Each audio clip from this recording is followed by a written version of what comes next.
राहुल एक छोटे से शहर का निवासी है। उसका जीवन हमेशा संघर्षों से भरा रहा है। बचपन में ही राहुल के पिता का व्यापार बुरी तरह से घाटे में चला गया था, जिससे उनका परिवार आर्थिक रूप से कमजोर हो गया। राहुल पढ़ाई में होशियार था, लेकिन उसकी किस्मत हमेशा उसके खिलाफ जाती। स्कूल के आखिरी साल में वह स्कॉलरशिप पाने से बस एक अंक से चूक गया और फिर उसे पढ़ाई जारी रखने के लिए कड़ी मेहनत करनी पड़ी। कॉलेज में भी उसे नौकरी की तलाश में कई असफलताओं का सामना करना पड़ा। राहुल का मानना था कि उसकी किस्मत ने उसे कभी कोई मौका ही नहीं दिया। वह अक्सर अपने दोस्तों से कहता, मैं कितना भी प्रयास कर लूं, मेरी किस्मत ही खराब है। उसके माता पिता और दोस्त उसे हमेशा प्रोत्साहित करते, लेकिन राहुल का हौसला हर बार टूट जाता। एक दिन राहुल की सबसे अच्छी दोस्त अनामिका ने उसे समझाने की कोशिश की। राहुल, मेहनत करने वालों की कभी हार नहीं होती। भाग्य को दोष देना बंद करो। लेकिन राहुल के दिल में एक बात बैठ गई थी कि जब तक उसकी किस्मत साथ नहीं देगी, तब तक वह कुछ नहीं कर पाएगा। एक दिन राहुल उदास मन से पार्क में बैठा हुआ था। आसमान में बादल घिरे थे और हवा में हल्की सी ठंडक थी। तभी उसकी नजर एक बूढ़ी महिला पर पड़ी, जो एक पुराने शॉल में लिपटी हुई थी। महिला के चेहरे पर झुर्रियों का जाल था और उसकी आंखों में एक अजीब सा चमक थी। वह राहुल के पास आई और बिना कुछ कहे उसे एक पुरानी डायरी थमा दी। महिला ने धीमे स्वर में कहा, इस डायरी में तुम्हारे सभी सवालों के जवाब हैं। इसे पढ़ो, लेकिन ध्यान रहे, हर पन्ने को सावधानी से खोलना। यह कहकर वह महिला वहां से चली गई। राहुल ने उसे रोकने की कोशिश की, लेकिन वह भीड़ में खो गई।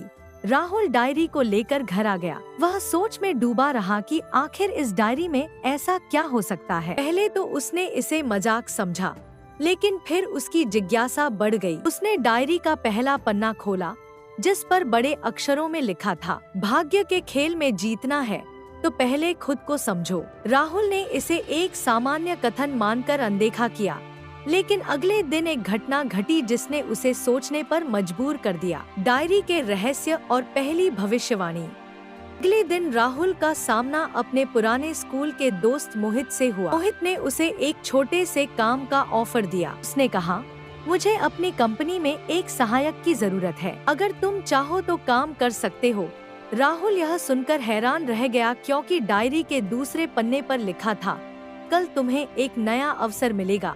राहुल ने नौकरी का ऑफर स्वीकार कर लिया। हालांकि यह कोई बड़ी नौकरी नहीं थी, लेकिन राहुल को ऐसा महसूस हुआ कि शायद उसकी किस्मत बदल रही है। काम शुरू करने के बाद राहुल ने देखा कि डायरी में लिखी बातें सच होने लगी थी। डायरी के हर पन्ने पर भविष्य की घटनाएं लिखी थी, जो धीरे धीरे उसके जीवन में घटित हो रही थी। शुरुआत में राहुल को यह डायरी किसी जादू से कम नहीं लगी। उसने सोचा कि उसकी किस्मत अब सच में बदलने वाली है। लेकिन जैसे जैसे समय बीतता गया, राहुल को डायरी के शब्दों में एक अनकहा डर महसूस होने लगा। हर पन्ने के साथ एक चेतावनी छुपी हुई थी कि यह सिर्फ एक सहारा है, मेहनत के बिना कुछ भी संभव नहीं होगा। डायरी की चेतावनियां और बढ़ता हुआ सस्पेंस। एक दिन राहुल को डायरी में एक चेतावनी मिली, तुम्हें जल्द ही एक मुश्किल फैसला लेना होगा। ध्यान रहे, तुम्हारा हर फैसला तुम्हारे भविष्य की दिशा तय करेगा। अगले ही दिन राहुल के सामने दो विकल्प आए। एक तरफ उसकी मौजूदा नौकरी थी, जहां उसे थोड़ी स्थिरता मिल रही थी, और दूसरी तरफ एक नई कंपनी का ऑफर, जो ज्यादा जोखिम भरा था, लेकिन सफलता की संभावना भी अधिक थी। राहुल ने डायरी को फिर से देखा और सोचने लगा कि कौन सा विकल्प सही है। उसे ऐसा लगने लगा कि डायरी उसे सिर्फ संभावनाएं दिखा सकती है, लेकिन असली फैसला तो उसे खुद ही लेना होगा। राहुल ने अपने दिल की सुनी और नई कंपनी का ऑफर स्वीकार कर लिया। कुछ महीनों के बाद उसकी मेहनत रंग लाई और वह नई कंपनी में एक महत्वपूर्ण पद पर पहुंच गया। लेकिन डायरी की एक और चेतावनी ने उसे चौंका दिया, अगर तुमने इसे सिर्फ किस्मत का खेल समझा और मेहनत करना छोड़ दिया, तो तुम सब कुछ खो दोगे।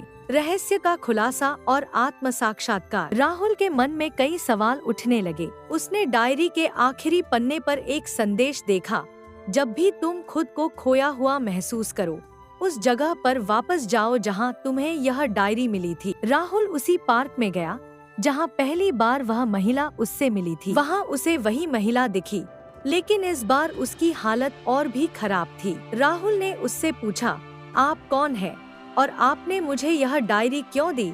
महिला ने एक गहरी सांस ली और कहा, मैं भी कभी तुम्हारी तरह थी। मैंने भी अपनी जिंदगी के हर फैसले को किस्मत के भरोसे छोड़ दिया था और मेहनत करना बंद कर दिया था। इसी डायरी ने मुझे समझाया कि किस्मत हमें मौके देती है, लेकिन उनका फायदा उठाना हमारी मेहनत पर निर्भर करता है। मैंने अपनी जिंदगी को संवारने की बजाय इसे बर्बाद कर दिया। मैं नहीं चाहती कि तुम भी वही गलती करो। राहुल को समझ में आ गया कि भाग्य और मेहनत का खेल उसके अपने हाथ में है। वह डायरी को महिला को वापस कर देता है और ठान लेता है कि अब वह सिर्फ मेहनत पर ध्यान देगा, ना कि किस्मत के भरोसे रहेगा। कहानी का अंत और मोरल। राहुल ने डायरी को बंद कर दिया और किसी और को न देने का फैसला किया। उसने जाना कि भाग्य केवल एक दिशा दिखाता है, लेकिन मंजिल तक पहुंचने के लिए मेहनत की जरूरत होती है। वह अपनी मेहनत और संकल्प से अपने जीवन में सफलता हासिल करने लगा। मोरल, हमारे निर्णय, हमारी मेहनत और हमारा आत्मविश्वास ही हमारे असली भाग्य का निर्माण करते हैं। भाग्य सिर्फ एक साधन है, लेकिन असली रास्ता हमें खुद बनाना होता है।